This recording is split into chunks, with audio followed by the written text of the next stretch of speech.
Hello.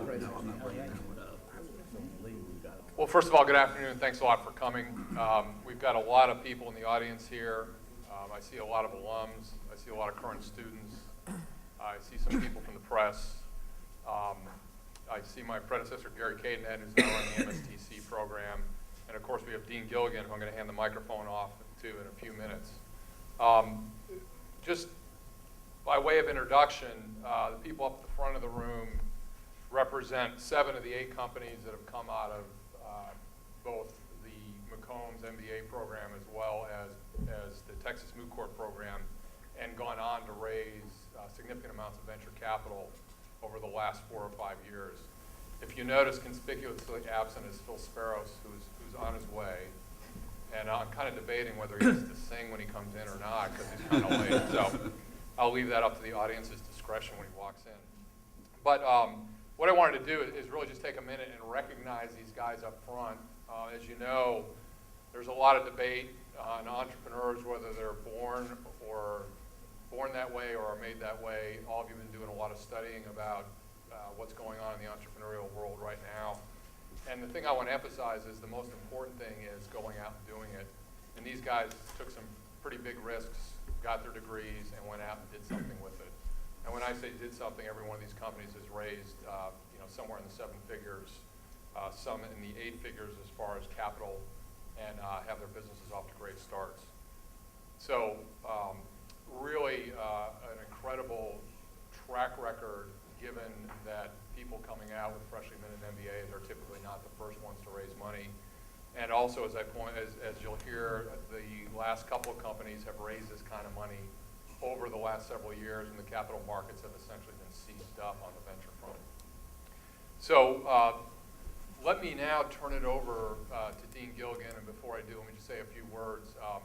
I've had the pleasure to work with the dean since he's arrived on some programs such as this, and it's a real pleasure to have such a supporter of entrepreneurship and somebody who tends to speak by actions as well as words. So, Dean, let me turn it over to you.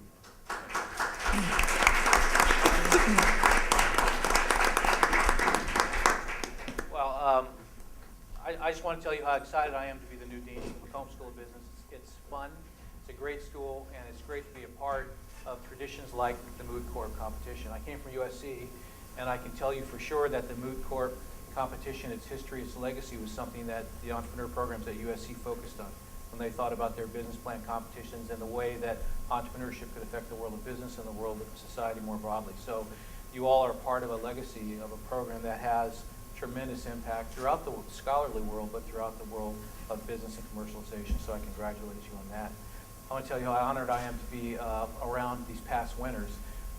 If today's teams are any indication of every year's competition, past winners are quite a selective group, and you should be commended for all the efforts that you put forward to win those competitions and to drive your businesses to the point they are today. I'm excited to see students and people who are involved in today's competition here. I want to wish all of the teams today the best of luck. I see a lot of nervous, well-dressed students out there. That's great. You're looking the part. Just hang in there and go for it. I think entrepreneurship and creativity is really important to any facet of business education. Rob raised the issue of whether you can teach entrepreneurship or not, or whether you can teach someone to bear the kind of risk that you guys naturally bear. I don't know what the answer to that question is. I do know that in a business school, McCombs, we can focus on teaching creativity. We can focus on teaching ways in which you finance these projects to minimize the kind of risk that you have to bear going forward. There are academic and scholarly contributions that we can make to the field of entrepreneurship, and I think it's very important for McCombs going forward to make those kind of contributions. So I'm excited to be a part of this, and I'm excited to help kick off this event this year. Rob and I are working on Moot Corp issues. This is just the first student business plan competition in the world. It's a legacy and tradition that bears examination and continuation, if that's right. But all of you are entrepreneurs, and I know that none of you are conservative, and that none of you want to do something tomorrow just because we did it yesterday. We want to do something tomorrow that makes sense for tomorrow, and we want to do something that will make a splash and lead the world going forward, not something that just repeats what we've done in the past. So Rob is helping me think through Moot Corp, thinking through the kind of footprint we want to leave in entrepreneurship and the kind of legacy we want to continue in this area at McCombs going forward. He'll be calling you on my behalf to ask for your help. I would appreciate any input that you might want to give him going forward on these areas. So again, I want to congratulate winners, congratulate finalists tonight. Thank you guys for sticking around and judging this. I really do appreciate that. And wish you guys all the best of luck in your competition and going forward. So thanks a lot.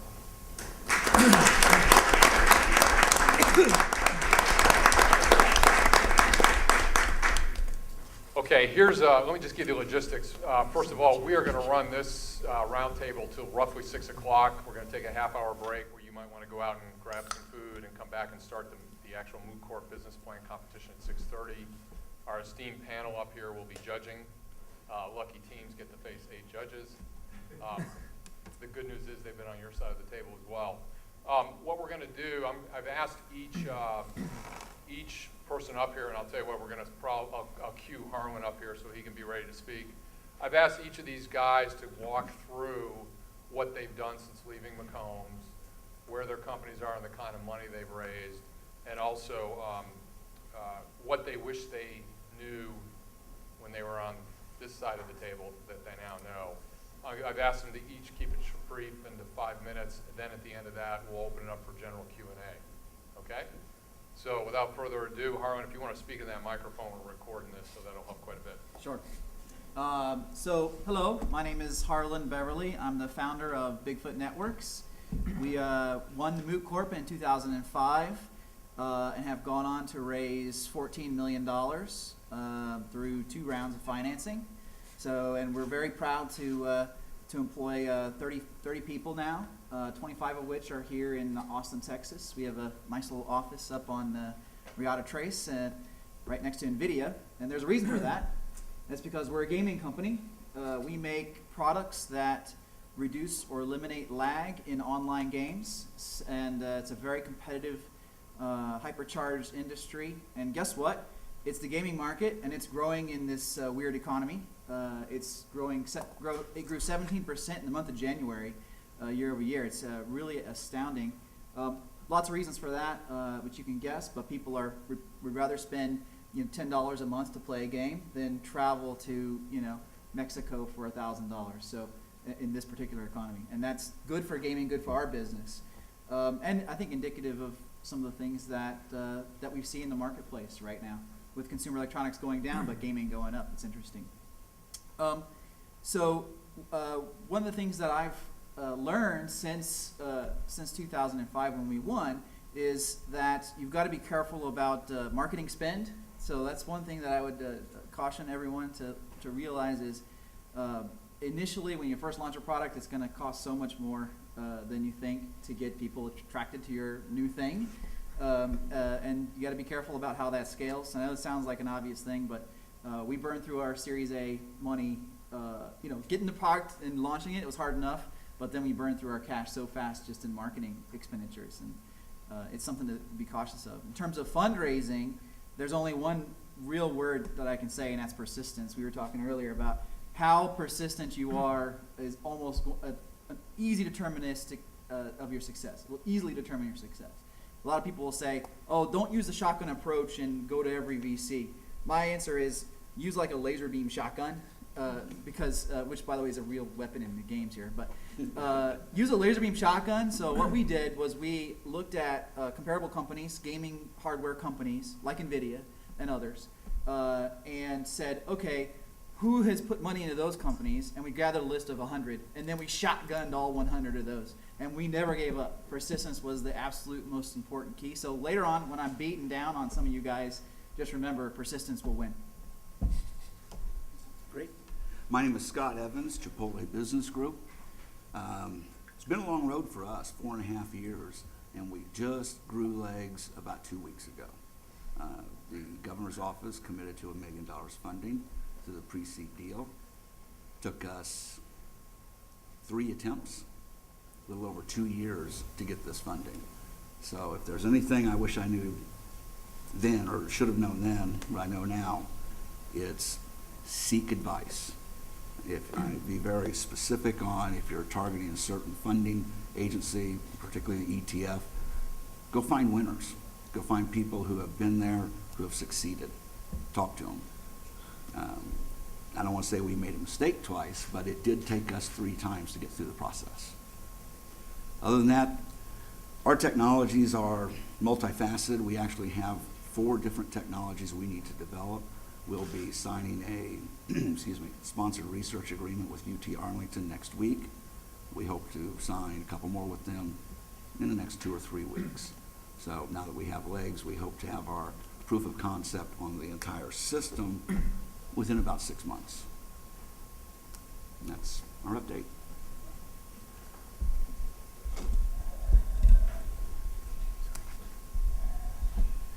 My name is Ranjit Nayak. I graduated in 2007 from the TEMBA program, and we went actually to Carnegie Mellon University and won the competition there. Essentially, my partner and I started EVAPT. EVAPT is a software infrastructure company, a company which helps new web-based programs or web-based software companies with the billing and with how they can charge for their products. So again, like Harlan, we are in the same situation where in this economy, our market is growing. So that's a good place.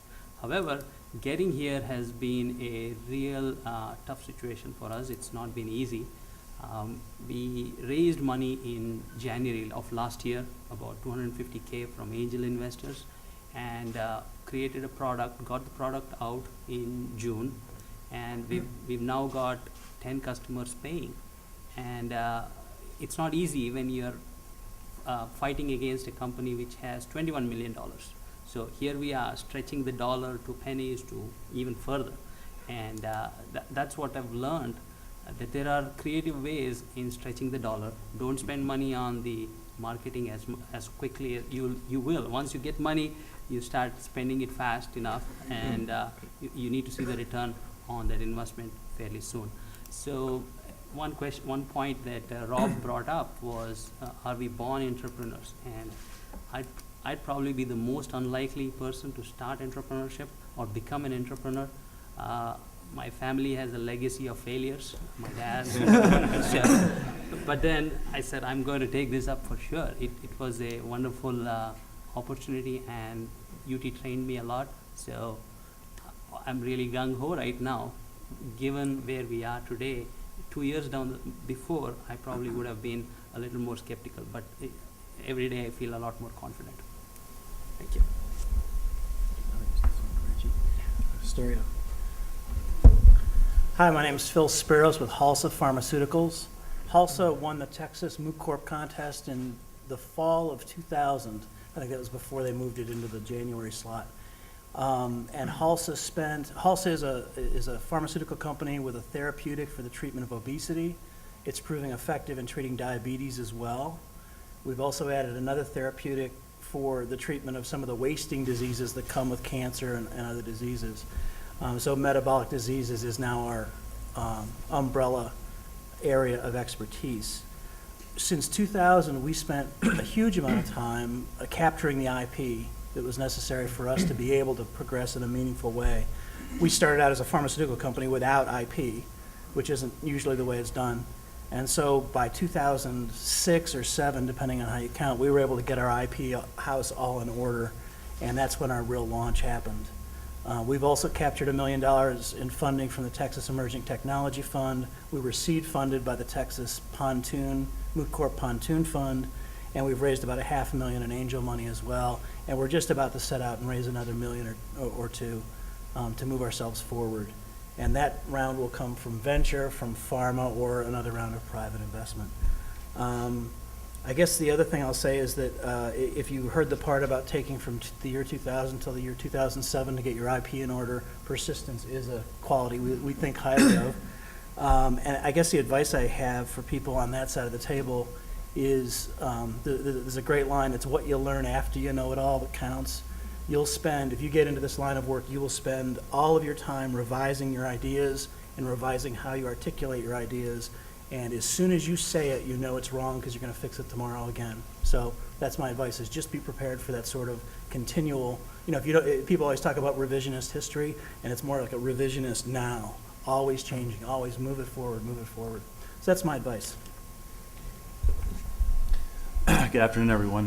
My name is Doug Baum, and I'm a co-founder of MacuClear. We're like Halsa Pharmaceutical company that has patented a series of drugs to treat age-related macular degeneration, which is the leading cause of blindness in people over the age of 50. And with the population demographics in the developed world, it's a growing and serious debilitating disease. We won Moot Corp in January 2007 and essentially launched the company in April 2007 when we closed on $1.7 million of angel investment. We subsequently graduated in May 2007.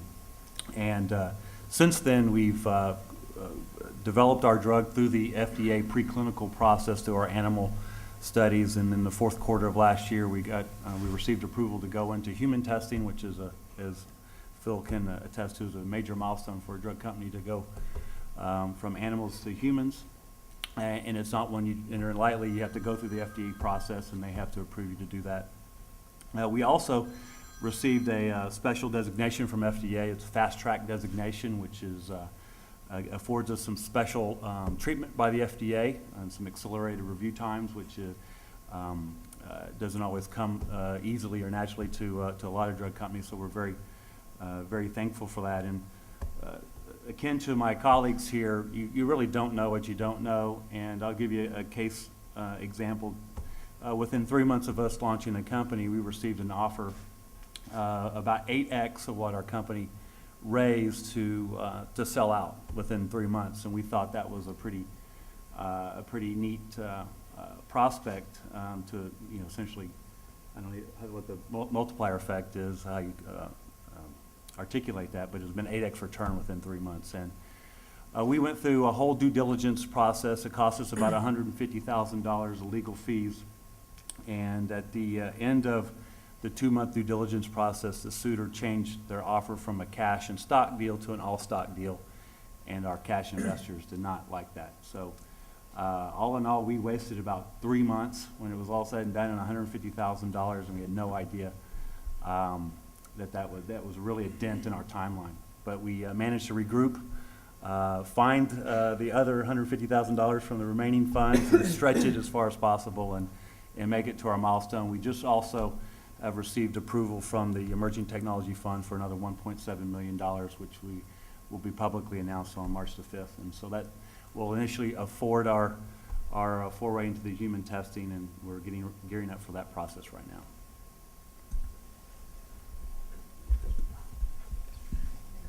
Hi, I'm Daniel Nelson. I'm the founder of Furnace Software. Furnace does configuration management and application deployment for Java enterprise application servers, which is exactly as exciting as it sounds. That's not funny. We've raised $5 million to date. We've done every form of financing you can imagine. We've done angels, we've done convertible debt, we've done professional equity investment, I've given plasma, we've done everything that we possibly could. I guess if there's one thing that I wish I would have known prior to doing this, is how emotionally taxing it is to go through, and the impact it has not only on yourself, but also your family and all of those around you. And I wish I would have had a greater appreciation of that prior to doing it. And I'm Barry Kahn, and this is Jiten Dalvi. We're both with QQ. If you were here last year, you would have seen us. That's when we won Moot Corp, and you would have probably heard us tell a very different story. So I mean, where we are right now is we basically developed dynamic pricing software, which went live with the San Francisco Giants, I guess a few weeks ago now. I haven't really slept much, so I couldn't tell you the dates. And we've also gone ahead and raised a little over $1 million, about $1.25 million, which is not officially announced yet. So, but we've got enough money to keep going for a while. Didn't think we'd be making that in this economic times. But I mean, I think one of the big lessons here, that I would kind of pass out is, as I said, look, our story right now isn't what it was a year ago. I think a lot of people here have kind of mentioned that, it evolves over time, and I think we kind of came out starting to tell a story and trying to sell an idea. And one of the things that we all missed out was, you need to sell yourself as much as you're selling an idea. I mean, you've got to bring some value to the table.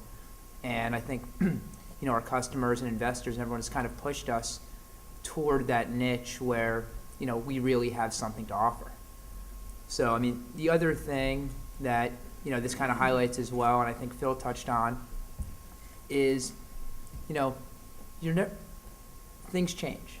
So, I mean, I had an old track coach tell me once, you know, after a bad race that, look, you know, you're not as bad as you think you are right now, but you're probably not as good as you thought you were yesterday.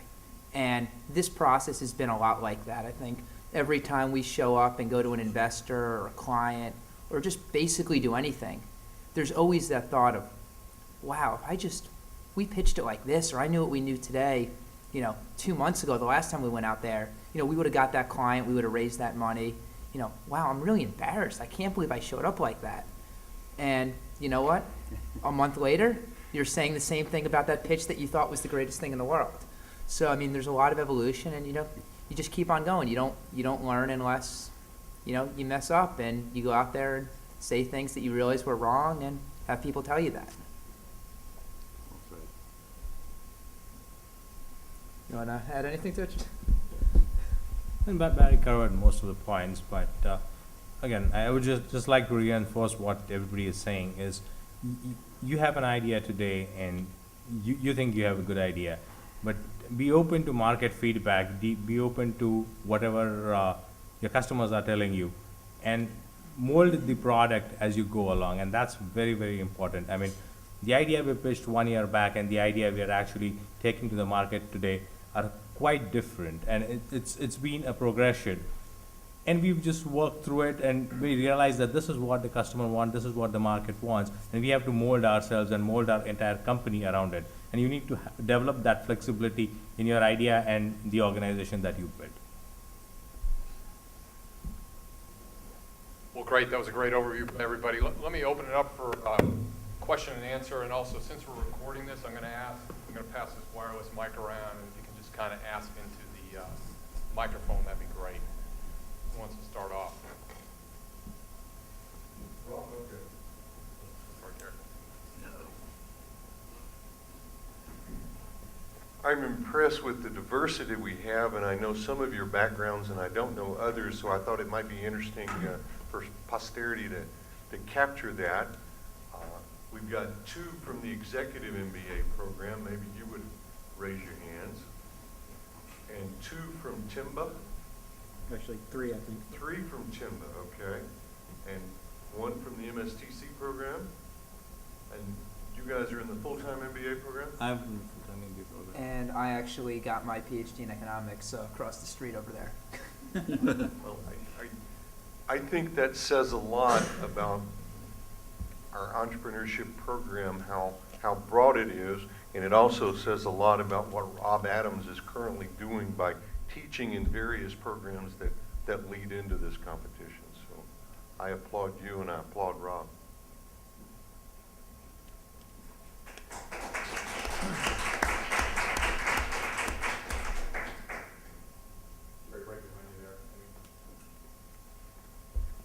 Hi, I'm Emmy Chang. I'm actually presenting at 8:15 today. I have a question towards Harlan, I guess, and anyone can jump in for this. He mentioned that persistence pays off, and he did the laser beam shotgun effect. And my question is, since it takes so long to raise capital, how do you balance operations and development and all the other things that you have to do to keep your company running while you're raising capital? And what are your thoughts on that? Well, I'll go first. Just a quick summary. So for us, it took us about a year to raise our Series A. So from when we really started the company to finishing, it took us a full year. And then once we started raising our Series B, that took about 6 months, which I think is pretty rare. I think usually it takes a little bit longer than that. So we're pretty proud that we got it done so fast. But that year was hell, as you might expect, because the problem is exactly what you said. You have to be moving forward with your business at the same time as you're raising money, and if you're not, then no one's going to really believe you're a real company, and you're never going to feel like you're improving ultimately. So in our case, what we did was we tried to get some very early money in the company. Pontoon Fund helped. That was one thing that helped, and we also did Little Friends and Family. then get some little bit of cash so that maybe one developer can quit his day job, which is kind of what we did. We had one developer actually heads down working, and the rest of the time, the rest of the founders were working 2 shifts, right? Working their day shift, and at night, taking leave to fly around the country.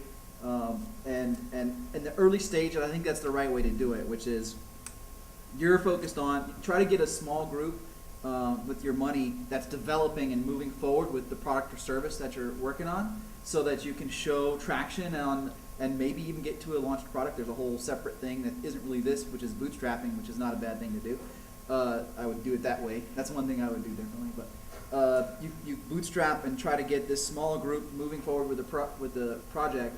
Then you yourself, as the principal founder or whatever, you got to be on the trail primarily. So even if you're the kind of the primary developer, also you're the full-time person, but at night and weekends and the rest of the time you're flying and raising money. So the answer is you got to live a double life. That's pretty much the only solution.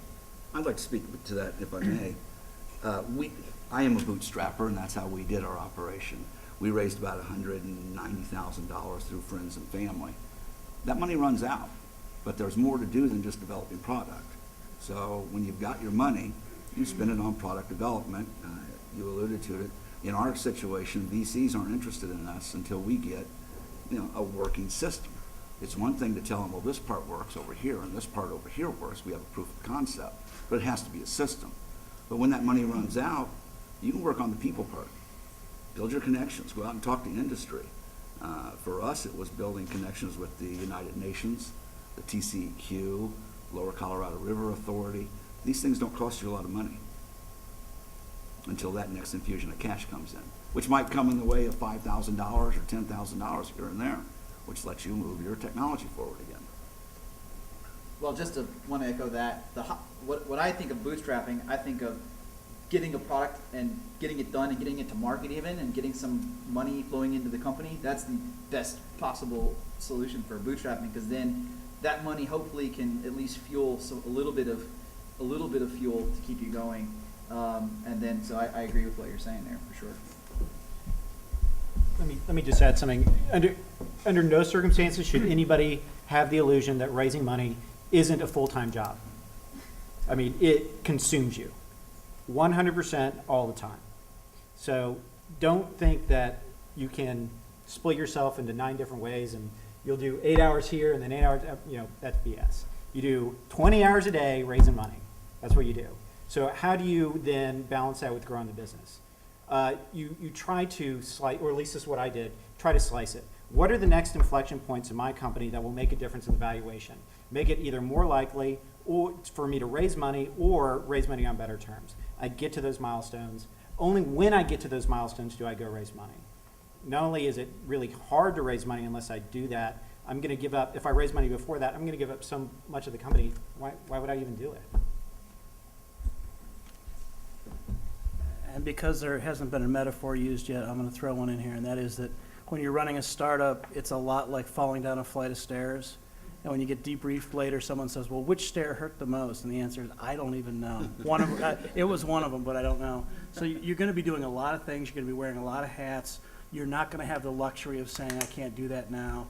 And any advisor you have who's been down these paths before is going to listen to anything you say, except I'll make it happen, as he'll say something.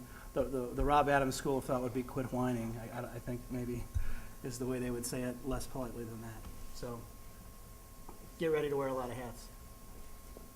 So, this is Libby Essinger. I have a follow-up question I'm also presenting this afternoon. For Daniel, you mentioned you pretty much use every type of available financing. My question is there ever an instance where money is bad money? Would you ever turn down a funding element because you were so desperate for cash?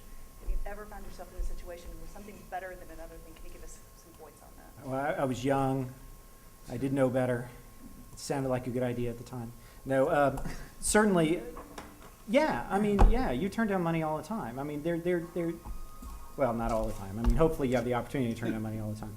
But yeah, absolutely. We've been given bad term sheets. We've been given term sheets that would have destroyed my motivation for working there, would have destroyed the motivation for other people to work there. I'm sure, everybody on this panel has turned down money, and in a way that defines you much more than the money that you choose to accept. My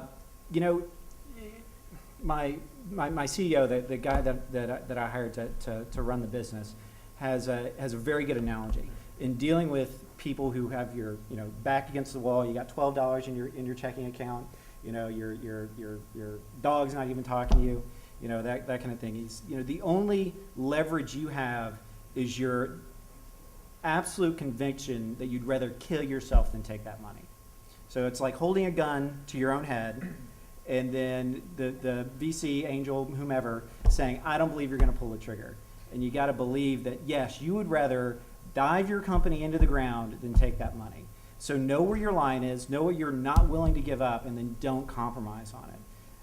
And if you do, and I know lots of founders, lots of people who have done this, they get 6, 7 years down the road, they're an employee at their own company, they don't have enough of the capital to make a difference, or they've left 3 years later, and your company ends up getting, this just happened to one of our competitors, our company ends up getting acquired and you don't make a nickel, and you're mad at them. It's just not worth it. So understand where your line is, and then don't cross it. So I'll actually jump in on this because Rob has made our life kind of tough over the last year about this. He kind of dropped the idea in our heads that for a seed round, since, what's our company worth right out of the gate? We should be raising money on convertible debt. And, we normally listen to Rob, and we did. We walked away from money a couple times, when we had absolutely nothing in the bank. And, it was rough. And, not only that, we walked away from some decent chunks of money right prior to the market collapsing. And, remember sitting around talking with some investors that basically said, well, those terms, I won't touch. A couple months later, asking, well, you still interested in investing? And the answer was, no, not anymore. Nobody's investing anymore. We held the line on that pretty hard. I think both of us are pretty happy we did right now, but it's tough. You don't have a lot of leverage. And one of the things you'll find out, I'm not seeing any VCs in the room, so hopefully I'm not going to offend anyone too much, but investors want to wait until you need their money. As Daniel kind of said, that's what lets them dictate terms. So, again, so when you go out there and you're trying to get good terms, you're trying to act like, I don't need your money. A lot of times they say, well, basically, okay, so when are you going to need it? And let's just stay in touch and we'll come back then. So, getting that urgency of being able to get money in the door right away, while at the same time not being desperate, it's a fine line. And maybe someone else has an answer on here. I don't, but. Barry, talk about what you turned down and what you ended up taking. So, trying to think, we had turned down a couple of things. Early on, we turned down about $100K for about 5% of the company. That I think we were comfortable with. We turned down a minimum. We didn't really know where it was going to go. So we actually had an angel group out of Houston bring us down there. We're interested. We told them what terms were going to be convertible debt terms. Gave them a ballpark on the discount rate. Made about 2 trips down there before we get told, well, this doesn't really incentivize us. We think we should, raise this money. They offered us a, pretty low, little over around $2 million valuation on, what our guess was going to be around $250K. Maybe it would have turned into $500,000. I think we had, somewhere around 10 in the bank at the time. And, Jiten was there. I got fairly angry about just kind of being jerked around a little bit, and we just walked away from it. The response was not, well, let's kind of negotiate something in the middle, but it was, look, we said that was the line, and we're going to walk away from it. Maybe someone else will take it, maybe they won't. What we've got right now, will eventually be about $1.25 million on convertible debt terms, which, again, in our standpoint, I think what we're betting on, and I think what a lot of these guys did early is, give us some money, we'll grow the business, and we'll turn it into something. Giving us $1 million in a year or two to do something with it is a whole lot more valuable than whatever our business is worth today.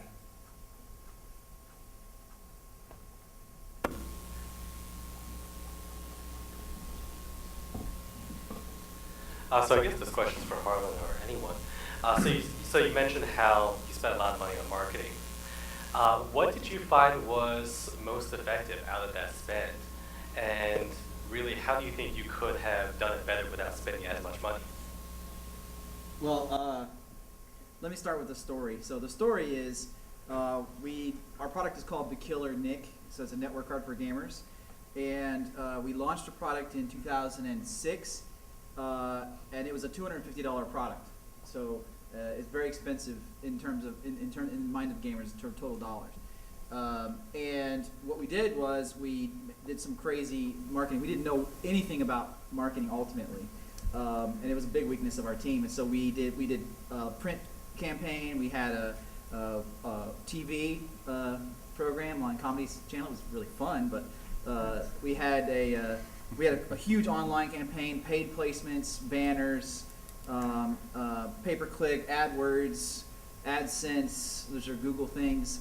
Facebook wasn't really around, but we were doing MySpace. I mean, we had our fingers in everything. And it was costing us more to acquire a customer. Now, here's the thing. We weren't measuring it like we should. We weren't measuring the effectiveness of each thing independently. And I can only tell you that I know it was costing me more to acquire a customer than I was making in margin. Probably about 2x, right? It was costing me over $100 to acquire a customer, and I was getting, much less than that in margin.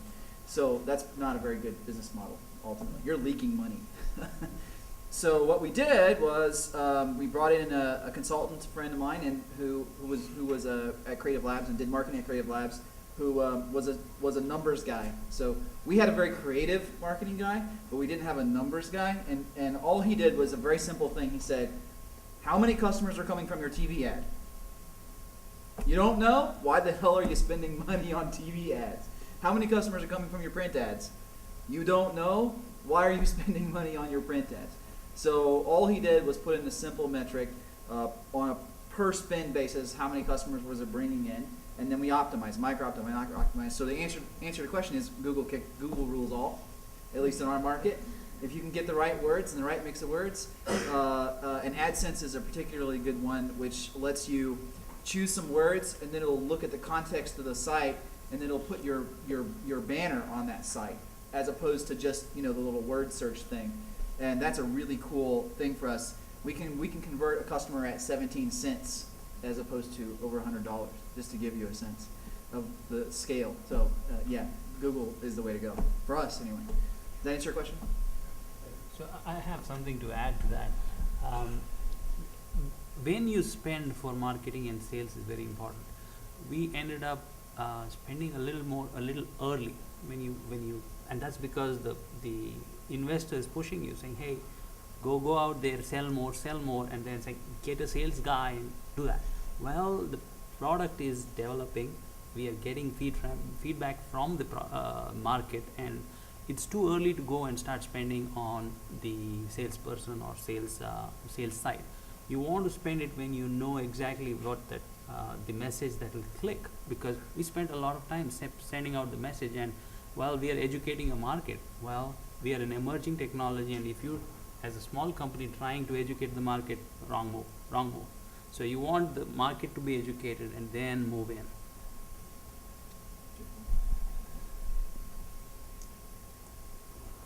Testing. Hey. So, question in the back. I guess Harlan and Daniel have already kind of alluded to this, but we've heard many times before that the true value of a company is in the people. It's really in the team. So I was wondering if you guys could tell us maybe some stories about some stumbling blocks or just interesting experiences in trying to get your team together. I know that can be kind of difficult in the beginning stages. Let me jump in first and just amplify the idea. I had did an early presentation just out of option 2, out of the Moot Corp process, and we presented, and the old guy in the group got up and left the room muttering, and one of the younger, more generous potential investors said, "You guys are making the mistake of confusing selling your product with selling your company." And so that one, happily I had someone generous enough to give me the real advice early so we could apply it. But I heard you guys talk about that earlier in the conversation. There's nothing more important than that. That said, in building a team, you don't need to build the team on staff. You want to stay lean. You want to have one person who quits his day job.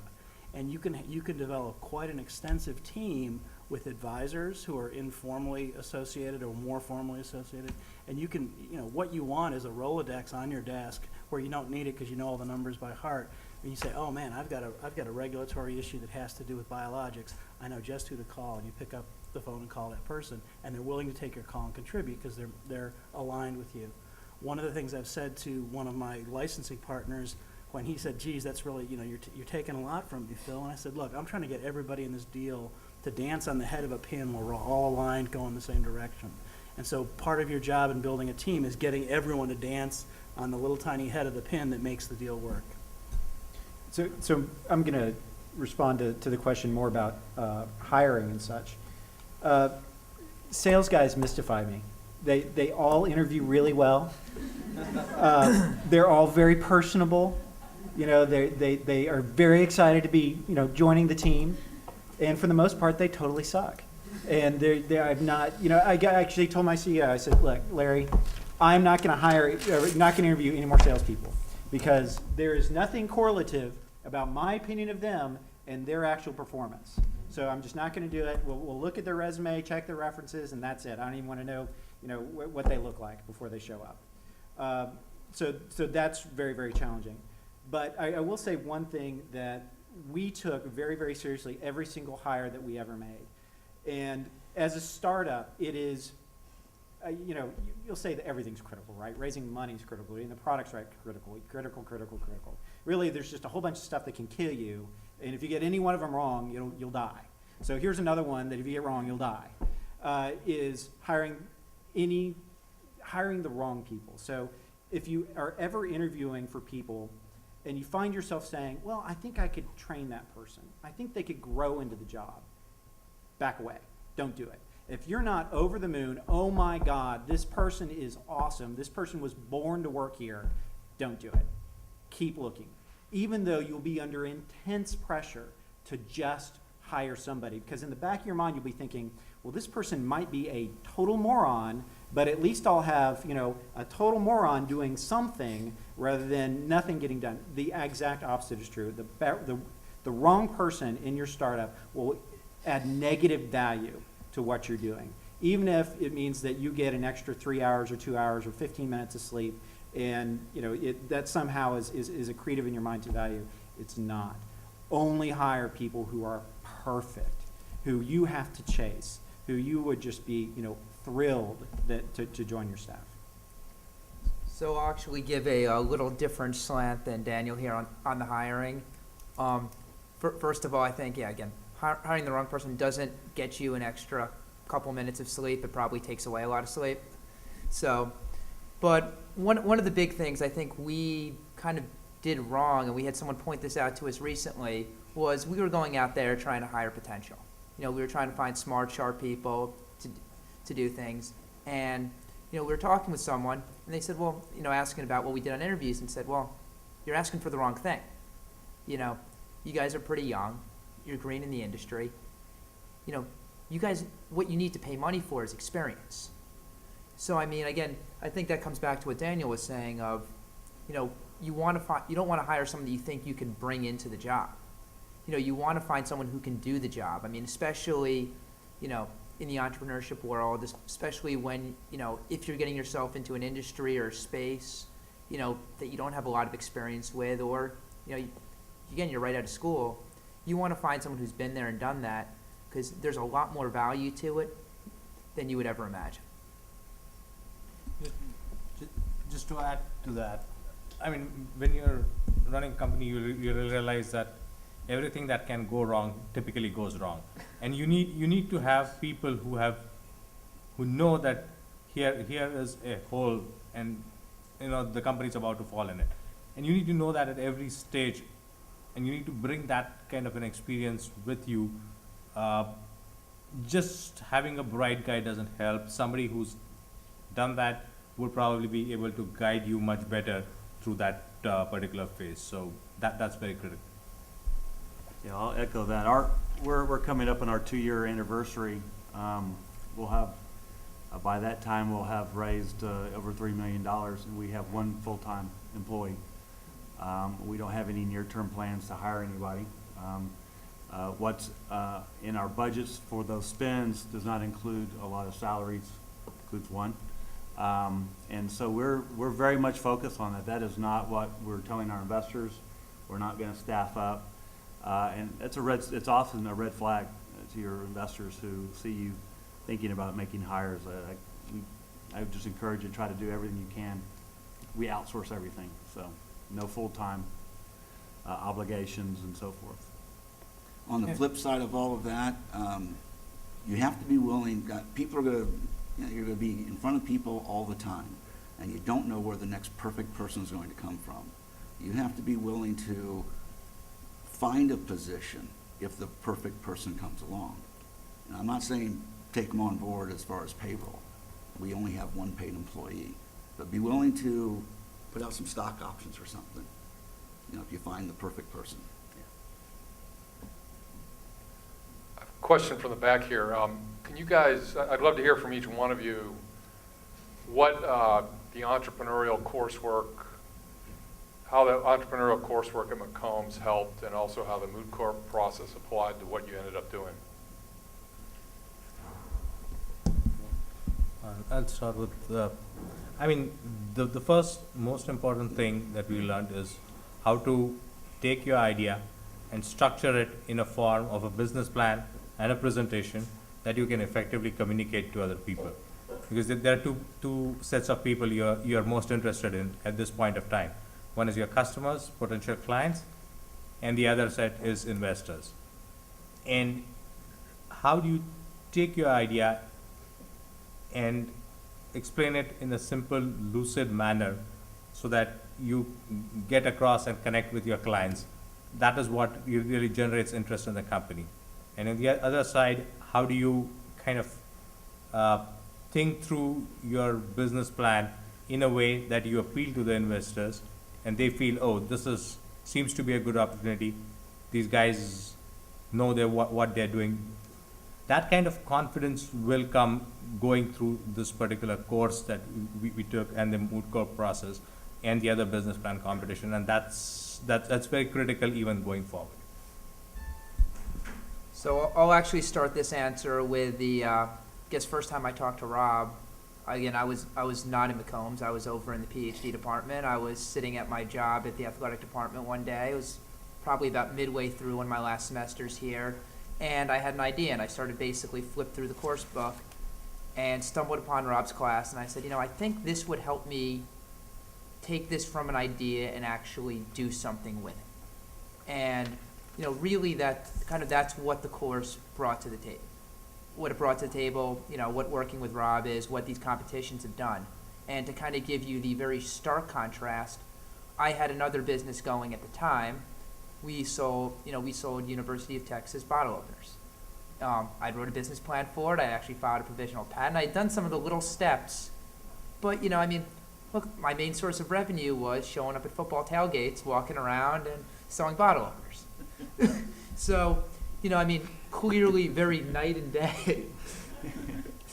It was fun. I tried to veer from off. But, clearly very night and day from the way we approach this. And, again, you can make a couple bucks doing that in something small. You can't, if you really have something you want to go after, if you want to go for big clients, if you want to try to make something out of it, things need to be more structured. There's a lot more to figure out, and I think, the class brings a lot of that.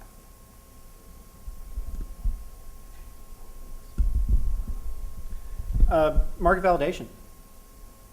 That's what Rob's class, what the Moot Corp experience, what it all did for us, is it made us go back to what was the customer thinking? What does the customer want? Who is the customer? Even, kind of the most basic question. If this is my customer, then how much can they pay? What's the process that they pay? What is the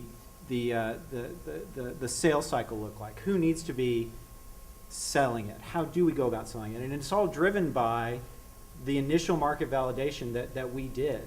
Not even talking about our product, just talking about two people, what's painful about the way you do your work today? Tell me about that. And from that, everything has flowed. We've had lots of struggles at Furnace. Like I said, salespeople, they mystify me. The sales process itself has gone through, 3 different revisions. We finally figured out something that's really working and working well. Raising money, employees, I mean, all that stuff. But what's buoyed everything on is that we got the pain right. And we've tweaked the product, we've moved, we've done that. But we really understand what our customers want and what's painful about what they're doing. And that was the first, 6, 8, 9 months of Furnace's life, was just figuring that out. And that's really allowed us to get over a bunch of gaps on our end.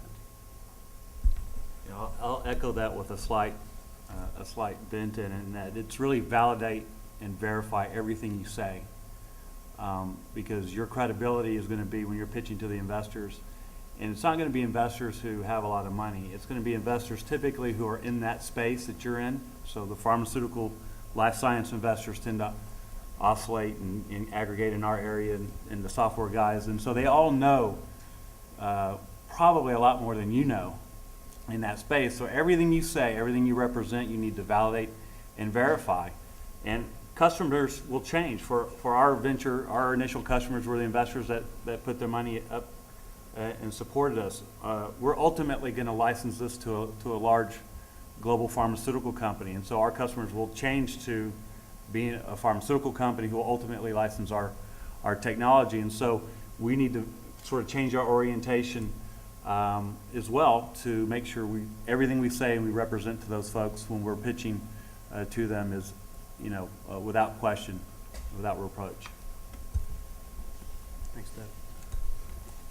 I think to answer the question directly about how the coursework and the Moot Corp process have had an impact on what we've been doing, I think of it as two different parts. Business school for me, and actually the PhD in biochemistry before it. There's the technical skills. There's the, how do you do this? How do you make it work? And then there's the so what? What's this all about? I finally get it. That's why people don't want to loan me $1 million for 10 years without getting something out of it. There's I finally understand some, force of nature or of economics that's been beating on me my whole life, and it's finally explained to me. So I think when you get into this, to the entrepreneurial world and a successful Moot Corp experience, what you've done is you've mastered the technical skills, and you've gotten the spirit of why it matters, and you're actually synthesizing it together. And another way to say that is, well, you can't learn this stuff, it's intuitive, but you can develop your intuition. It's kind of a Zen, true, not true thing. You can develop your intuition, and part of it is by doing experiences like writing a business plan and then spending 6 months shooting holes in it and fixing them. For me, the Moot Corp, if not for Moot Corp and if not for the UT program, EVAP would not have existed. So that's how important it was. I was part of the Temba evening program, which meant I was working somewhere, and then an idea was born. Well, to take that idea through a real thought process, that's what Moot Corp and the entrepreneurship program helped me do. And at the end of it, there's a question, do I jump into it for real or not? And how often does that happen in one's life? So that's how important Moot Corp was for us. Now, the takeaway for me, and the academics are extremely important, but the takeaway for me was the opportunity. I actually sought out one of the better entrepreneurship programs in the country, and it was McCombs. They ranked 5th in the nation at the time. So I came to the Option 2 program specifically looking for an entrepreneurship opportunity, and found it. Well, everything that they said, which is perfect, and then I'll add a couple of things. So I took a lot of courses regarding entrepreneurship. I don't know if you've taken Dr. Martin's entrepreneurship class, but one of the things that was great about that class is every week you got to meet another real entrepreneur. Sometimes they brought in their coffee machine or whatever, which was really cool, but it was really awesome, and you got to hear their story, hear their experience, similar to what you're doing tonight, and which is why I think this is kind of a good forum. But ultimately, hearing those stories and hearing people's war stories really, I think, helped prepare me for the battle ahead. And that was one of the things. And then at least from the Moot Corp class and program itself, one of the best things that I got out of that, because I'm a know-it-all, so I already knew how to do a business, blah, blah, blah. But one of the things that scared the crap out of me was legal, and the legalness of how to start a company. And you have to take legal as part of your MBA, but at least one of the things that I thought was best, they brought in a real lawyer to stand in front of us and tell us, hey, gee, you really need to be thinking about how you're splitting up your company right now, which was, to the how you hire people. The founder split is so important early to know what that's going to be, and I had no idea how to do that or what to do, and you need to be thinking about what kind of corporation you're going to be. It was very important.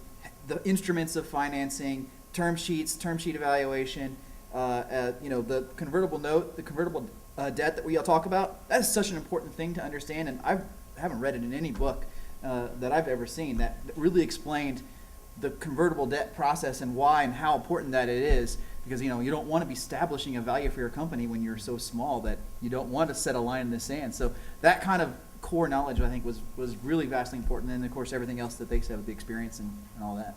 So actually, I'm gonna hop in one more comment on this, because again, I think Jiten takes care of all of that stuff. Again, not being in the business school, I didn't really know a lot of the other things. But one of the biggest things, I remember this conversation with Rob, sitting in his office at some point during the course. He said, it seems like you really want to do this for real, not just in the course. I said, yeah. He's like, well, you got to get out there and call people. And I spent the second half of the semester, while we're working on this, part of our market validation was cold calling people in the industry. People with real jobs, doing real things, asking them about their pain, telling them some of telling them what we were thinking about doing, some of just finding out what their pains were. And man, did I hate that. It's painful. I don't know if any of you have actually had to get out there and just cold call people. It's rough. It wounds your pride. People hang up on you. They don't answer the phone. You got to go through about 100 phone numbers to talk to, 3 or 4 people.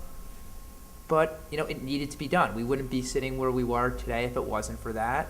And, look, we had some people invite us into their offices that we still have good relationships with today. So, that was, invaluable, one, doing it, and two, knowing that you had to do it. In the age of the internet, it's very easy to think you can do all your market validation by searching the web or, whatever other medium. You can't. You got to talk to people. Thank you. I'm a visiting PhD student at business school. I've worked with entrepreneurs for years as a consultant or a teacher, and I have faced always a paradox. They approach me and say, we are engineers, and we have built a company with 10 employees. We have to develop a system how to compensate people. We have to know how to implement a quality management system. We have to know how to do marketing, research, and so on and so forth. And you have an MBA, tell us how to do these things. And I would tell, out of my MBA, I just learned it's very difficult to design a compensation system. There are many, many details. And what I can tell you is general things, which they are smart people. They go and pick the books and read it in a few hours. They know the general things, but they come and ask, in reality, there are many, many complicated details that we couldn't figure out, tell us how to do, and I'm like handicapped. And then I always find myself in a hard situation, how to give practical answers to the people. I can't recommend them to hire a consultant from Accenture and KPMG. They have to pay all their money just for small consulting projects. If I ask them to bring experienced people, they would ask a lot, a big share, or they may ask a lot of salary. And at the end, I don't know how you guys developed what I call the management systems. It contains very, very different sort of human resource marketing, organizational structure, and so on, operations management. It would be nice knowing how to do. So it looks like nobody's grabbing for a mic. So, because I think none of us have an answer. Maybe someone else here does, but you just do it. You realize that, there's no right, as you said, look, there's no right answer to these things. There's some wrong answers, It's good to, get advice from someone, such as yourself, what not to do. And I think all of us could share plenty of stories on what not to do, but there's just no right answer. So you just got to go about doing something. I think one of the things, we've tried to make sure we do is not spend too much time trying to be perfect on things, just find out what's not wrong, what we're going to do, and just go about doing it.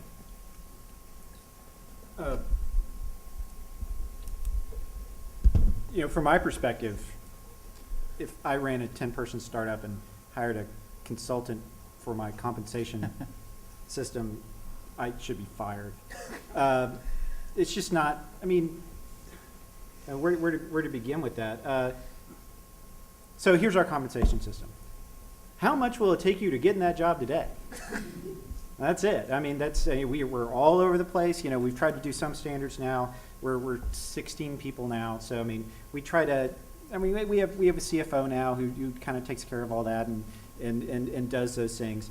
But at 5 people, 2 people, 10 people, it's just not material to business. I mean, if I look at all the things that could have tripped us up, that were going to be a death knell to the company, it wasn't going to be any of the HR issues. It wasn't going to be any of that stuff. It was going to be, did we get the market right? It was going to be, can we raise money in this environment? It was going to be, do our customers love us? That kind of big rock stuff. And my advice for entrepreneurs, when you start to have some employees, when you feel some obligations to provide them things like health care, a non-hazardous place to work, things like that. ATI's not hazardous. ATI. I can't believe you drink that coffee. That's gross. I won't drink that coffee. They've never, I don't think, cleaned the filters. But anyway, No, I spent too much see time. what the winter has in store for them. My advice is, focus on what's important, and all that HR stuff, in my opinion, may get you sued, but it's not important. Hey, don't be bashing the Austin Technology Incubator. That place is awesome. We spent 3 years there, and I can't tell you how many tens of thousands of dollars we saved. Plus they introduced us to our Series A, and then later, because you guys were in the hallway, we hooked up with some of our Series B investors. So, Oh yeah, thanks for that, Bubba. ATI is awesome. Just the coffee sucks. Yeah, the coffee's terrible. Is there a question about compensation systems for startups? Well, from a compensation system, it's real simple. As little as you can get away with is the answer. Yeah. It's really simple. And that's what you said. From a general management philosophy, it's all, and kind of the question to the hiring, I didn't get to comment on that, but for me, it's all about cultural fit. Can this guy work here? Can he deal with the pace, the ridiculously fast pace? And the best way to determine that is, have they worked in a startup before? Ultimately, because if they have, then they can maybe keep up with the pace, maybe. I'd like to amplify on the question of where do you get the management skills, and if you haven't been through many aspects of what you have to do, you go outside. My attorneys who helped us with corporate law solved a lot of these problems simply by saying, in 5 minutes time, there's 4 ways it's done. Let me spend 1.25 minutes on each one, and they tell you, and then I say, what's your recommendation? And they say 1 or 2, take it to your board. And so, 5 minutes of a $500 an hour lawyer isn't cheap, but it's better than doing it the other way. And then the other thing I'll say is that if you have a Rolodex like I spoke of, you can ask a lot of people the question and find out. You'll never know, and something one of these guys said is, you'll never know whether you were right or not, but you'll know you weren't wrong because you're not dead. There you go.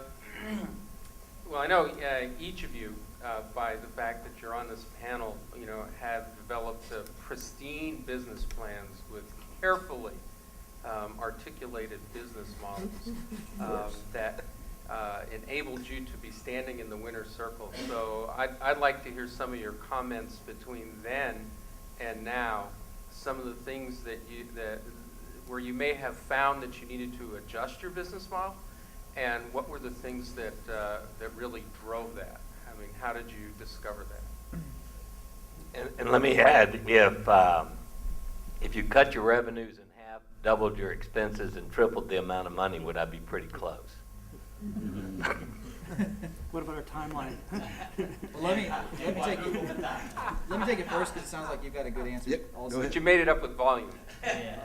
So I think you already know the answer from me, but for everyone else, we went through a dramatic change in our business model. We thought we were a go-to-market. We thought we were a consumer, sort of a channel company, where we were going to take products straight to consumers or through channels like Best Buy and Fry's and Newegg and things like that. So we thought that was us, and we launched that way, and we found out it's ridiculously expensive.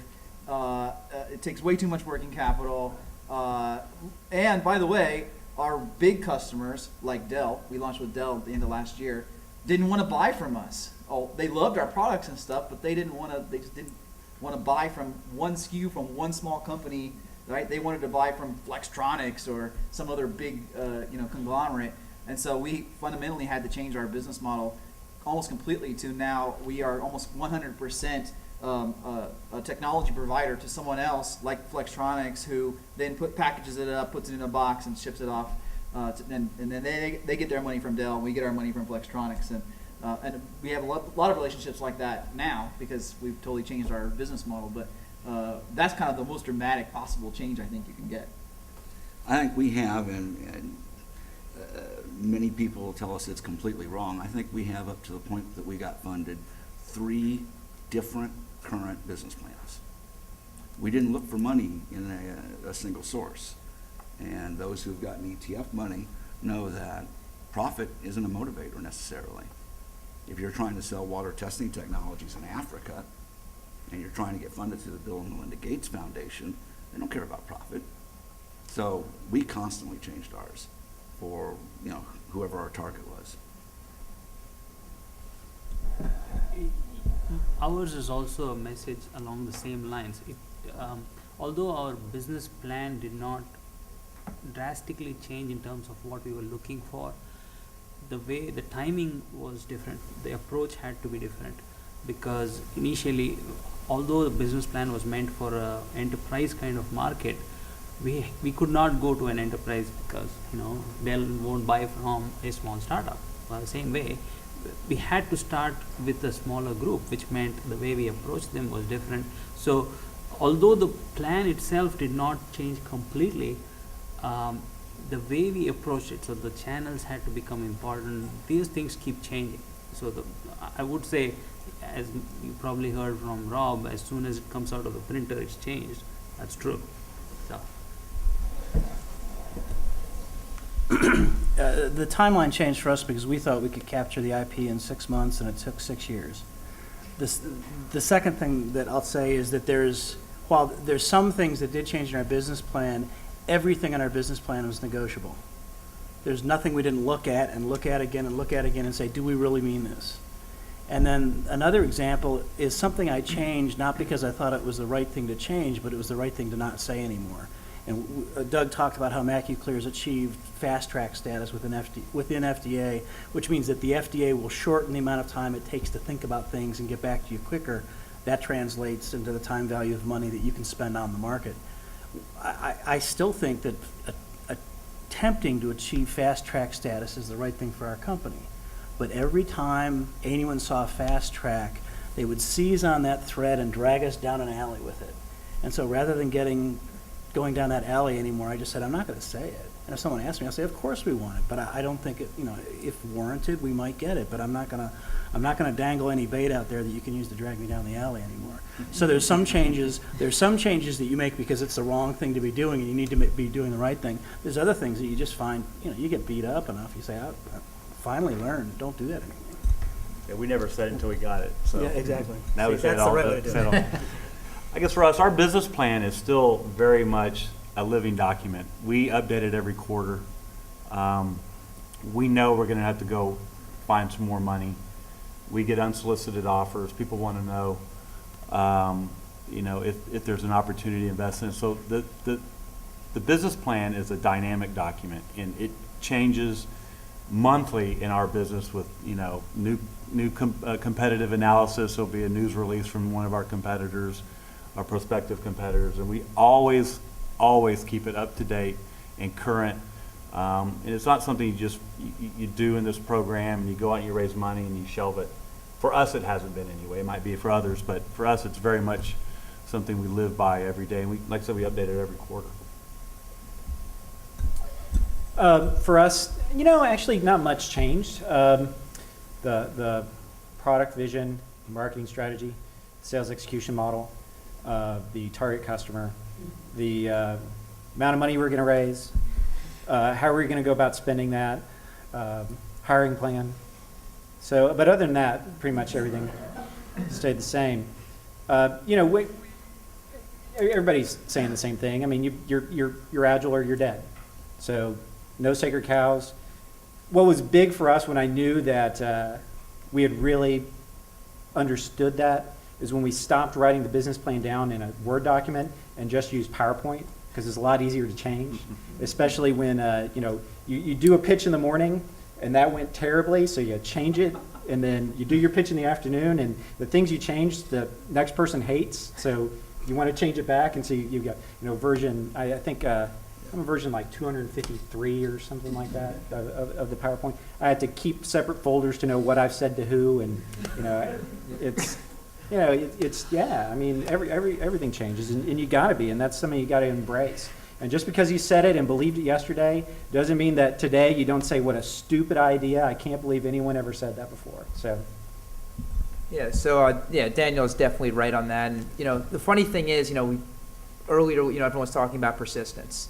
And the funny thing is, sometimes it actually doesn't play out that way. So I mean, I'd say a product we had been actively developing for about somewhere between 9 and 12 months, we kind of realized the market evolved away from it and completely scrapped it, to the point where we've almost talked with one of our developers actually talked about just donating it to some open source community to see if someone else could get some use out of it and maybe develop it to a point where maybe the market comes around and we want it again. But yeah, so I mean for us, it was kind of figuring out what we were doing, our business plan. As I said, you talk to customers and they tell you different things. The guy from the Giants was some article about him the other day said, it took him 8 months to figure out what I was trying to sell him. And I think part of the reason was I probably threw out a couple hundred different things. It was just, I got his ear, and it was a matter of finding what was going to strike home. And so even though we're actively developing something, working on it, it actually won these competitions with something that we basically threw out. It kind of got us where we needed to be, and the trick was just learning when that time was. At some point it's good to be persistent and keep on hammering away, and at some point it's, okay, well, we just learned something, and let's take advantage of that. So if I were to say, keep trying, but keep trying different things.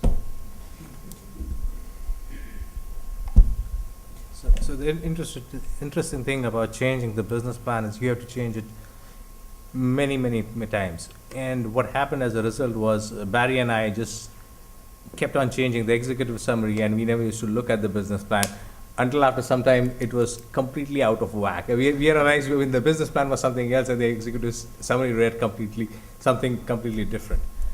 Jokes aside, when you write your first business plan, you say, here is what I can do. You can probably do it, but to do this, you'll need this much amount of time and this much amount of money. And you have to, at some point of time, say, okay, I have to distill this idea and say, what is the core benefit that I'm able to offer to the customer? What is my core strength? And you take that big idea, distill it, and say, okay, this is what I will do. And there are people who do the rest of the stuff. How do I build partnerships with them? And that's how our business plan has progressed over the year and a half. Yeah, so actually, I think that's an important point. I'll kind of add on to what Jiten just said there. I mean, when you're a small company, you don't want to fight people. So, we would go out and, let's say, talk to a ticketing company about what they were doing, and you can kind of see in their eyes that they're like, well, we could just do that if we wanted to. We kind of shied away from that and tried to find our niche where we can go out and make partnerships. And, to say it in kind of a childish way, we just wanted to go make friends. We had no interest in fighting people, and finding where our niche was and finding where people wanted to do business with us instead of viewed us as a competitor was a pretty big thing. Right. My question is the students here are hearing all the bad economic news, and certainly in venture capital and others, valuations, no exits, all the negative things that are happening. Can you talk a little bit about what some of the positive things in a down economy might be for startups and entrepreneurs?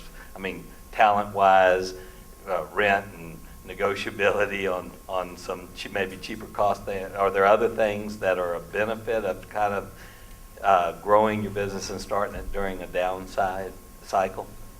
Well, I think a bunch of us on the panel actually have businesses that are probably good in bad economic times. Daniel and I were talking about this before, and I think Bigfoot's in the same boat. People still have businesses to run, and they're looking for ways to kind of cut costs and make more money out of it. So it actually is kind of an opportunistic time depending on what you're doing. Then of course, yeah, people are out of work. It is cheaper to hire people. I feel like I'd almost rather wait a little longer till people understand how bad the economy is and get a little more desperate. But that's probably not the best way to be looking at things. But yeah, I think certain businesses thrive in this environment, and at some point it's going to come out. There's going to be a smaller pool of companies that are created now, and when there start being exits, and when funds want to start investing again, if you have survived this, you're going to be in a pretty good position. I would love to start a company right now. This would be an awesome time to start a company. I'm dead serious, because the companies that get started right now are the companies that are going to be poised to either grow real quick or exit once we come out of this. So there's a lot of people scared off. So that means there's less competition, which means that 2, 3, 4, whatever, 9 decades, however however long people are saying this is going to last. The people who start right now, look, you're not going to make any money starting a company right now. You're not going to make any money starting a company right now, even if this is the most glorious economic times ever. Like, you're going to be poor no matter what. Right. So this is a really awesome time to be poor, because there are a lot of other poor people out there. So go do that. Work at it. The economic conditions will refine your ideas. People will be tight with their wallets. If you can get $1 out of them today, you're really onto something. And by the time that exit happens, by the time you've got all the momentum behind you, the floodgates open up, and it's going to be, oh my God, you're so intelligent. But in reality, none of you are. But, or rather not that, I'm sure some of you are. But the reality is you've got to be counter-cyclical. But that's true of starting a business, that's true of managing money, that's true of everything. You got to do something different than everybody else is doing. Right now, everybody else is scared, so it's a great time to be bold. Yeah, I think it's a great time to make all your mistakes that you're inevitably going to make, and it's going to take you time. And you hear, Phil took 7 years, to get going, and that was in good economic times. This is a great time to pound the pavement and find out and test your message and do when it really, you're going to be hard pressed. You're going to be poor, as Daniel said. You're going to be poor. We were all poor in the good times and we were poor in the bad times. So this is a great time, in my opinion, to get it all cooked and distilled down to when the economy is rebounding, you're ready to go. I don't have another question. I still have an answer. The point you made is exactly right. I would say that for a startup that needs angel money or friends and family money, this isn't as bad a time as you might think. I think a lot of people are saying, well, I can't trust the professionals to do my investing anymore. I'm going to have to do it myself. That's one point. And to your point about being counter-cyclical, there are biotech failures daily. There's supposed to be 400 in the first quarter of the year and another 400 in the second quarter of the year, 800 this first half. So my intent is to be counter-cyclical. So for us, this is an actual example of where we are seeing our market grow. 6 months ago, we felt that the market was not ready for our solution. What we do, as I said before, was we have infrastructure for people who have new web-based software. If you go and to look at yesterday's Wall Street Journal, they're saying to save money, use a web-based software. Find a web-based solution, find a web-based service, and all of those people need our solution. So all of a sudden, in 3 months, what's happened is where we thought the market was not ready, now the market is accelerating in our direction. SaaS market is what we call it, and all the analysis says that people are rushing towards it. And I think today's some of these examples that we see, the business plans are SaaS, we call them SaaS, software as a service. And here's an example of it's right home where the economy is actually helping us. Well, we'll take that. So I'll take a different approach to the answer, which is some of the things that we're getting crazy good deals on. One of them is salary. So we're now able to get about 15% discount on average on salaries than just about 6 months ago. So and by the way, we're hiring. So we have 5 open recs, most in Austin, mostly engineers, and guess what? In California, we're hiring sales and marketing. folks. And so, for us, we're getting discounts on salaries, discounts on services. We just switched law firms because we got a crazy good deal, one of the best law firms in the world, as an example. And then the last thing that is happening, because we're a little bit later stage company, I think, and the last thing that's happening for us is, because we have market traction with gamers, there's a lot of companies who might be thinking about buying a company like us in this time frame. And guess what? They can't afford us. They can't really afford anything. A lot of these companies, and so it's a great time for us at least to be partnering, because what I found is almost everyone is willing to do a partnership, even though 6 months ago they would probably not have been willing to do a partnership because they'd put you down a different path. Now they're like, gee, if we partner with this company, we don't have to make the R&D investment ourselves, but yet we get some of the benefit, and that's kind of what's in their brain. So I think if I'm starting fresh, 4 years ago, I would be thinking about that, which is maybe I can make a really cool business model in today's climate because I can capture some partnerships right now. I think a small company, a startup in this economy can capture partnerships from much bigger companies than otherwise you could. And that could be a huge advantage that'll cause everything else everyone else said to happen in a couple of years to be true. So capture those partnerships right now where these companies don't want to invest in, they're laying off people, but they don't want to lose access to cool technology or cool ideas. So it's a perfect time to be making those partnerships and relationships.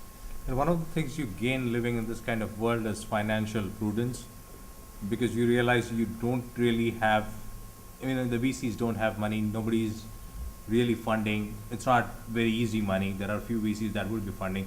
So you have to look internally and say, okay, what is it that I'm doing is lack? What is it that I'm doing is not necessary? And we've done that. We've slashed workforce. And I don't think we are badly off from where we were. We were just not very focused on, controlling our costs, and which we had to do. So I think that's financial prudence that we've got will help us go a long way when money is available. I have two questions for Barry. Okay. The first question is, how important is technology in starting up a technological company like you? You mentioned that you have a PhD in economics. So I was just trying to relate your entrepreneurship in technology company with your PhD. The second question I have is, at which point did you decide to join a partnership with Mr. Darby, and what did each of you bring to the table? And what was the latter part of that last question? What did each of you bring to the table? Okay.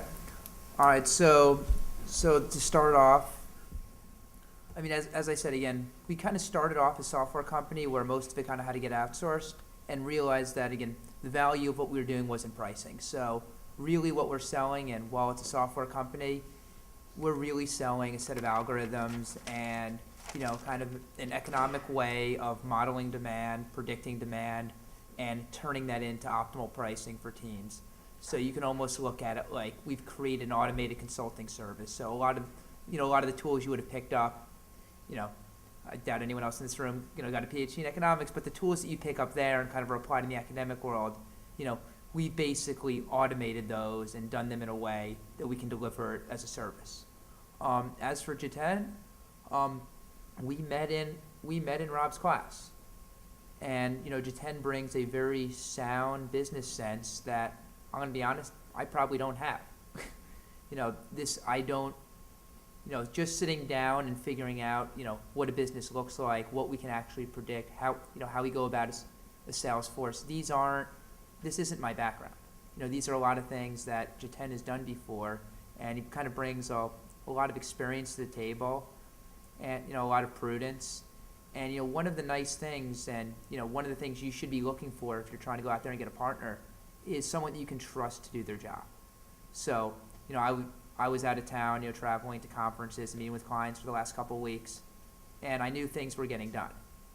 When there was an issue, I had an email or a call, and those weren't, these weren't things that I need to be looking over my shoulder about.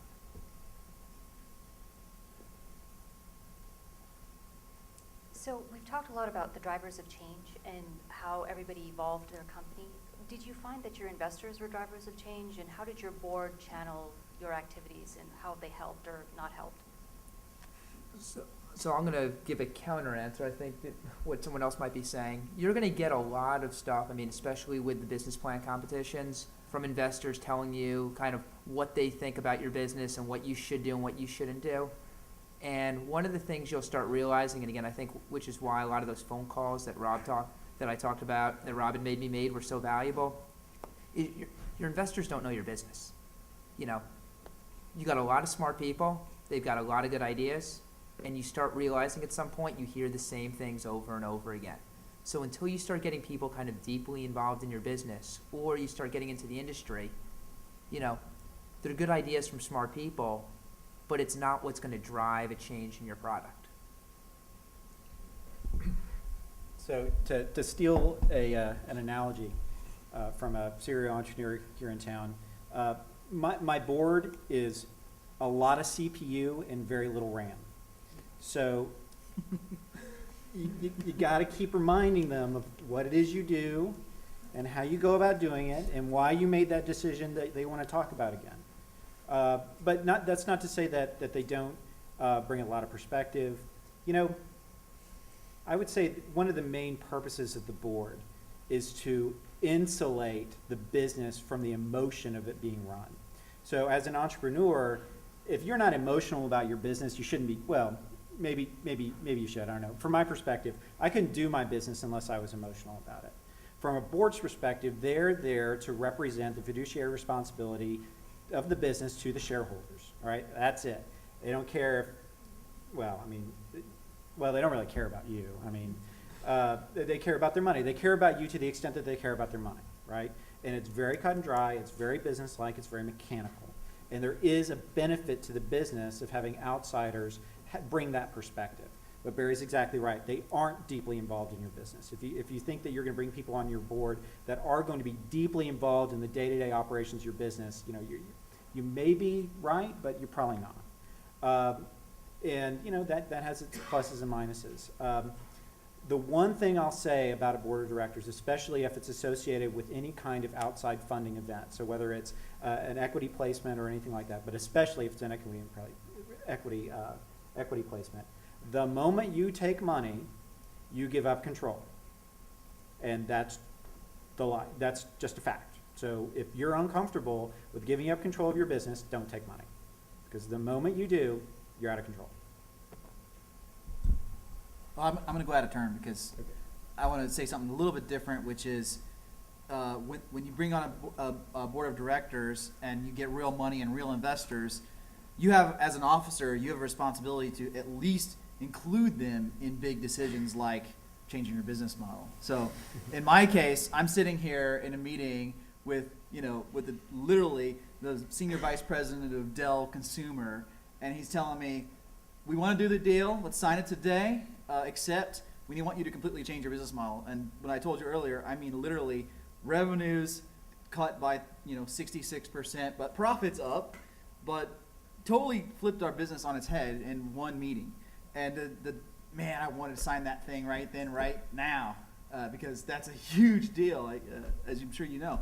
But guess what? I had to say, give me a day at least. Because I knew if I didn't run this by my board of directors, I was going to be out of a job. That was it, man. They would not stand for that fundamental of a change. So your sponsor, my board doesn't tell us, hey, you should change your model. It's the opposite. It's, board, we're getting ready to change our model. You guys okay with this? Are you still on board? Are you going to follow on in future rounds if we make this change? Does it make sense for the business? It's sort of the answer is sort of reversed in that regards. In keeping with going out of order, the board helps make and facilitates the decision-making process for strategic decisions. And these are decisions, these are the ones you're thinking about and you bring to them. This is also the ones you should be thinking about or aren't thinking about and they bring to you. And that's the first comment. Second comment I have, and I want to hear what Barry says about this, because you have a PhD, right? Yeah. For me, meeting with my board members, either individually or as a group, is totally reminiscent of meeting with my thesis advisor. You do it once every 1 month, 3 months, depending on the structure. In my case, lab, and you've been doing a lot on your own, and you've got to bring them up to date quickly. and they're asking, they're asking the questions that you hope they ask, and they're asking questions you went, oh man, I didn't think about that.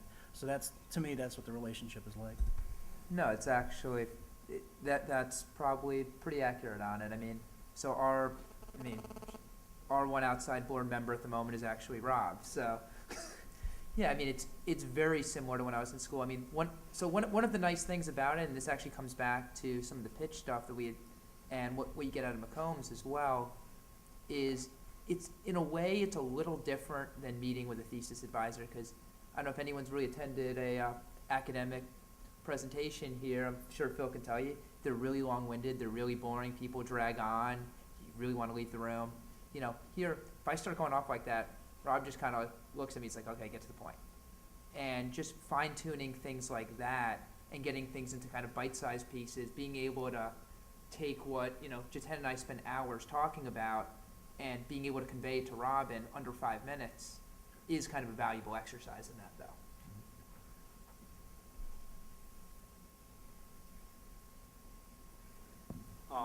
A question to all of you guys is, what is your personal motive in pursuing your entrepreneurship idea? Is it the idea, or is it the money that you will get after in a successful company, or is there something that is driving you guys every day to pursue this? So I'll give you an interesting story. We had an angel investor ask us one day, it was that kind of question. He's like, well, what are you looking to get out of this? Are you looking to make a lot of money? Are you looking to kind of prove that you can sit down at the table with the big guys? And I mean, I think, we'll let everyone else kind of say what they're thinking on. I mean, for me, it's kind of both. I mean, obviously, look, money would be a nice thing, but in a way, kind of I look at money as kind of like a scorecard. This is a challenge. I would be bored to death if you gave me a job with a salary. Like, if I actually knew how much I was going to make, I don't even know if I'd show up in the morning. So, this is kind of a game. It's a challenge. I mean, sitting here being the small guy and trying to go out and get something done, kind of going from something to nothing, is fun. And, in this world, proving that you can make money doing it is, kind of your proof of success. Just to add on to that, and I think Barry's probably forgotten the incidents, but we were talking about this sometime back when the giant said, okay, we are going ahead with you.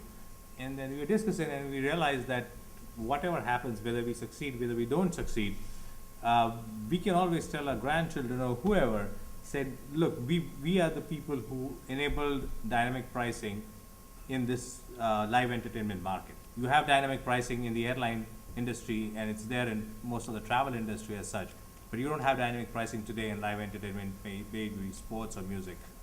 And we are the people who've opened the gates for that. So that's kind of what's very thrilling for us, saying, okay, we are making an impact, which is something we can live through a lifetime and see. Yeah, I think that's for me. It's exactly what in large part motivates me to do what I do, which is being able to say, I cured blindness. I helped cure blindness.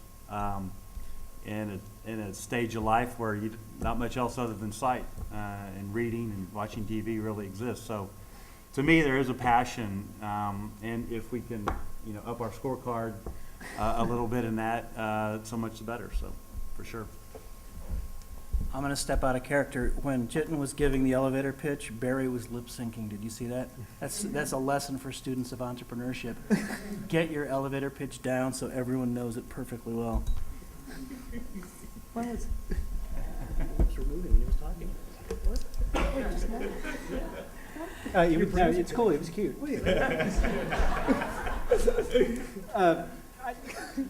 So what keeps me driving is the passion. As a student at in the entrepreneurship course by Professor Doggett, there was a case study, and the case study was on Checkpoint software. The case study talked about the founders who in '91 anticipated the growth of the internet. Now, obviously they had some passion there, and they expected the world to change in '91, '92. So that's the kind of thing which is driving me and my partner, which says, hey, we see something which will come 2 years down the line, and if we don't do it, somebody else will. And that's the passion which drives us. Well, there's not much more I can say. It is the passion. It's certainly not the company JAG that I don't have yet. My board won't let me have one. Yeah, it's the passion and being able to, my background's in construction. I'm actually a fourth generation stonemason. And if you can imagine, at the end of the day, building a beautiful marble wall, being able to stand back and say, I did that. Well, it's a lot of the same feeling. I had a hand in doing that. It's not instant gratification, but it is good knowing that you're doing something big. I think I have the same answer except different because for me, I treat life like a game. So I'm playing this cool game and I'm getting levels in entrepreneurship.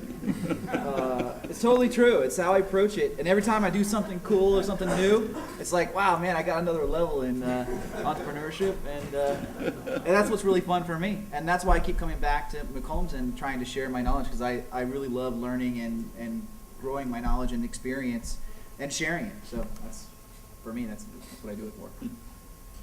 It's a little bit more, sorry. So level 62, 63. Elite. Elite. Yeah. For me, and this is what I tell people who are thinking about starting companies, if you're doing it for the money, it's a really bad idea. Because chances are, if you're going to take the actual present value of your future cash flows, you're better off working at a company. I mean, because very few of these companies are going to exit. Very few of those, well, in some proportion of those that exit will actually return money to the founders. And after umpteen different rounds of financing, et cetera, et cetera. For me, I started a company I always wanted to work at. So that's what I get out of it. I work at a company that is engineering driven, that is customer focused, where we have a really good time. My co-founder, some of you people know Robert, is a former tour manager for a punk rock band.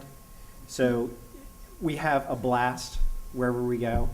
I just have a really good time doing it, and it's exciting and it's fun. And at the end of the day, if I make money out of it, that'd be awesome. But if I went into it with that goal, I think I'd always be disappointed no matter what the end was. If I went into saying I was going to make X million, and I only made X minus 1 million, I'd be like, wow, that's a disappointment. And what a terrible way to go about doing it. So I just am having fun working at the company that I managed to start, that employs some people, that sends their kids to college, and we have a good time doing it.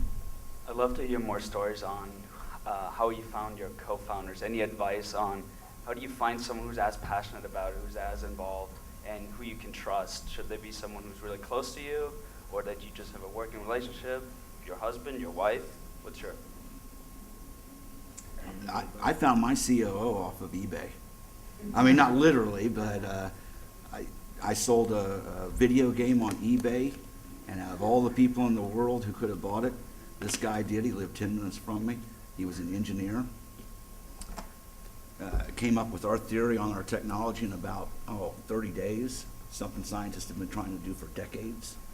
So that goes back to what I said before. When you find the right person, be able to secure them. And if you can't pay them, stock options. And if, we're all passionate, so we really don't have a lot of problem getting buy-in from others. You asked if I'd go with my spouse on this. Oh, no way. So she's already said, I'll never work with you. So the way, in fact, for me and my partner, the way we decided is an interesting story. We actually were traveling for the first time for a Temba business immersion course. And on the way to San Antonio for the course, we started talking about a problem that we are seeing in the marketplace in a totally different industry at that time, and said, hey, that's a good idea. I'm sure it'll come up. And then lo and behold, a year and a half down, we started elaborating on the idea, and then said, hey, and we know as we are working through how passionate each one is on that, and to see the same way. You have to see things the same way, similar way. You'll have a lot of disagreements, and I'm sure all of us here have gone through that. And I remember one thing that was told in a class in Rob's class. So you're in a boat, in a stinky boat, in the middle of the sea, and that's how you got to deal with it. So you better find the right partner, and both have to be, both or more have to be very passionate about the idea. It's true, you need to find the right kind of person, and I abstract it a little bit more, and I say that I need in all of my partners, whether it's someone I'm working across the desk from or making a license with in terms of intellectual property, or they're my manufacturer, I'm outsourcing them. You've got to find alignment. It's got to be the tangible rewards. It's got to be their philosophy. And then at least in what sounds like everybody has a similar situation. You know, I'll guess that Barry likes to see economic theory actually work in the real world. It's kind of it's a cool outcome. But what I'll say in our world is the fact that we can have the intellectual and the philanthropic and the financial rewards all aligned is spectacular. And that works in people too. For me, my co-founder and I, we were in the same 3-year-old class together. So I've known him for over 30 years. He was the best man at my wedding some number of years ago. I don't know why I'm looking at you. Yeah. 14, I think, oh God, 14 years ago, I was best man at his wedding, a little over a year ago. I wouldn't recommend that for the most part. The things that I've seen that works well with founders is people who bring different skill sets together, but at the same time can usually come to agreement on the important stuff, and usually have that in mind at the very beginning, which is why somebody, I think, brought it up, that it's real important to, for example, divvy up the company before you even start, so you don't have any of those arguments later. You know, finding founders is kind of like dating.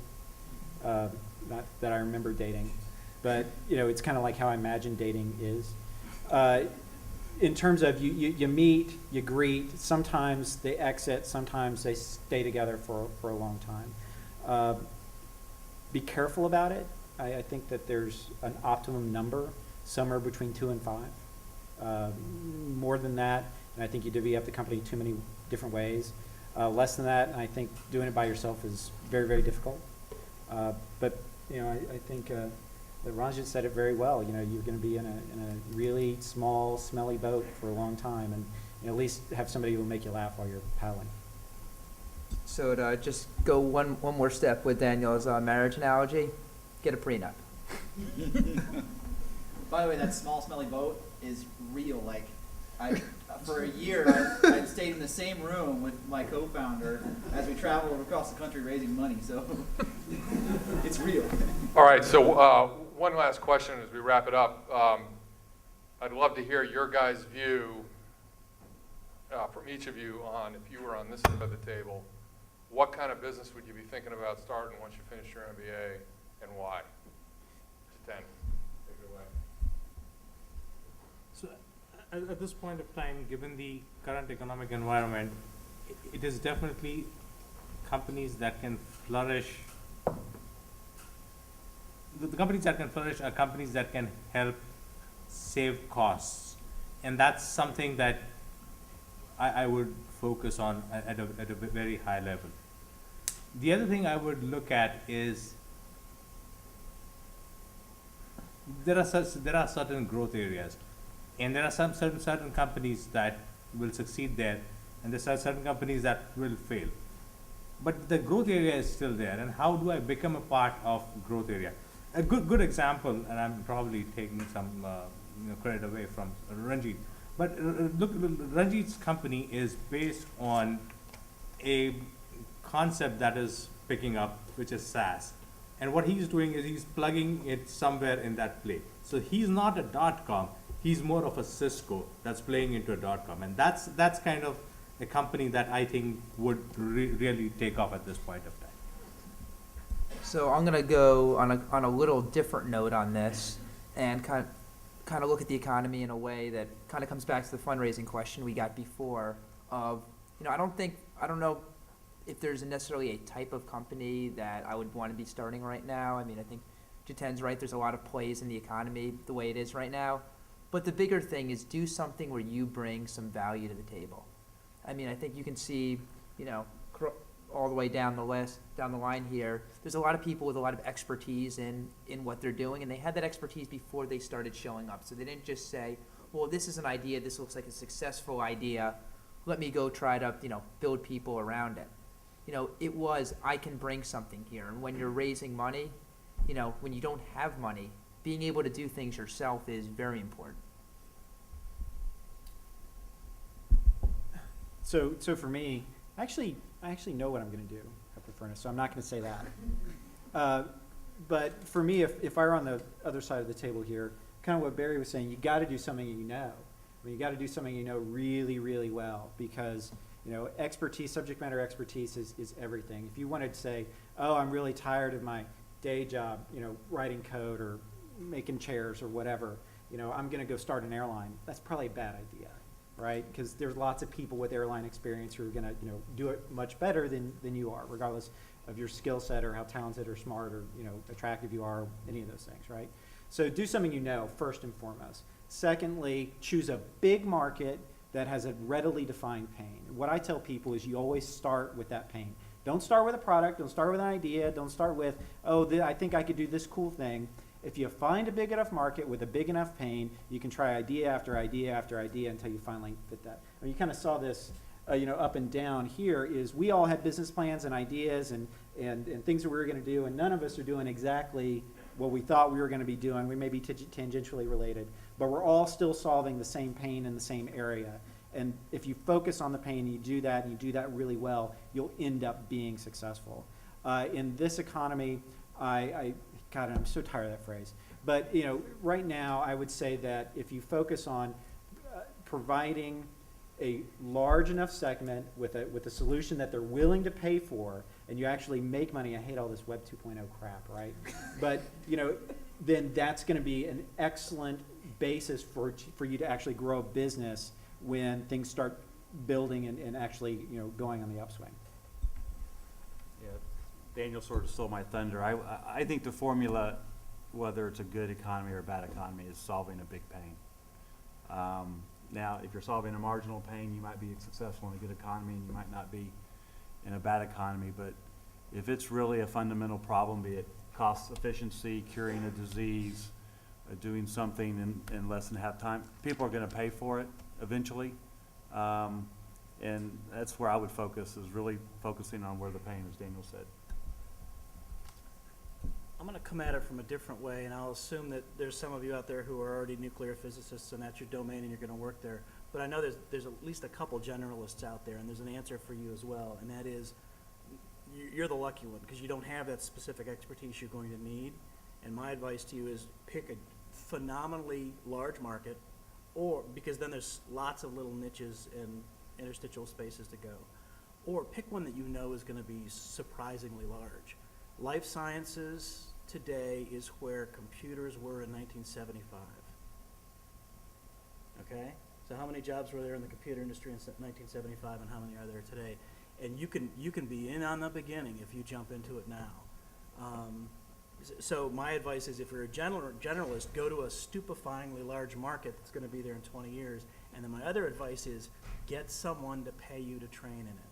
Say, I can sell anything. I can sell cell lines. I'll learn it. And you can pay me half a salary for the first 6 months so I can do that. And you can be in the business and know more than anyone in 2 years. So that's my advice is, if you're a generalist, pick the market you want to attack and just take it by storm. So I'll just qualify what they've said, because obviously the first thing is you should look at a market which is fairly big size.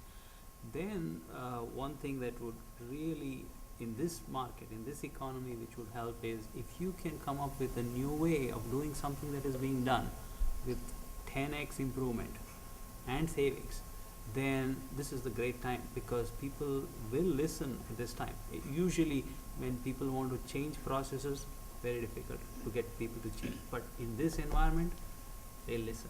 So if you have something like that, it would be great.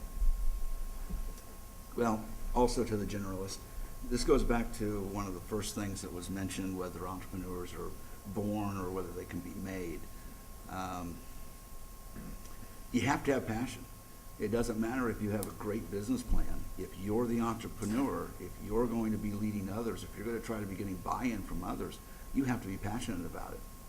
If you're just after the money, you know, it doesn't matter how good a business plan you have.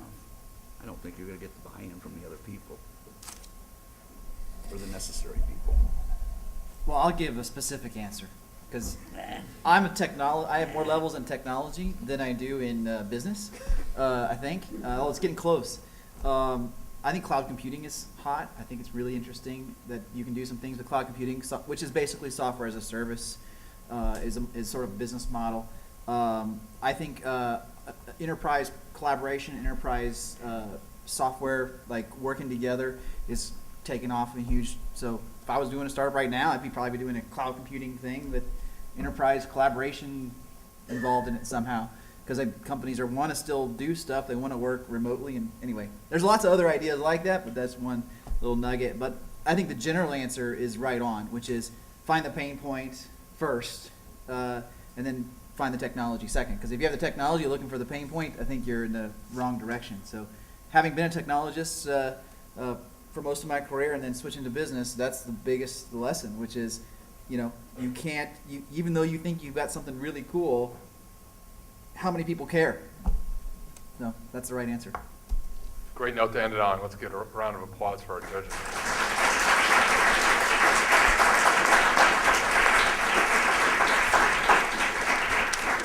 Well, thanks a lot for your time. We're going to break for about 35 minutes. We'll be back in here at 6:30 with the first team up, which I see in the back. So we'll be ready to rock and roll. Why don't we try to get back here about 6:25 so we can start running time.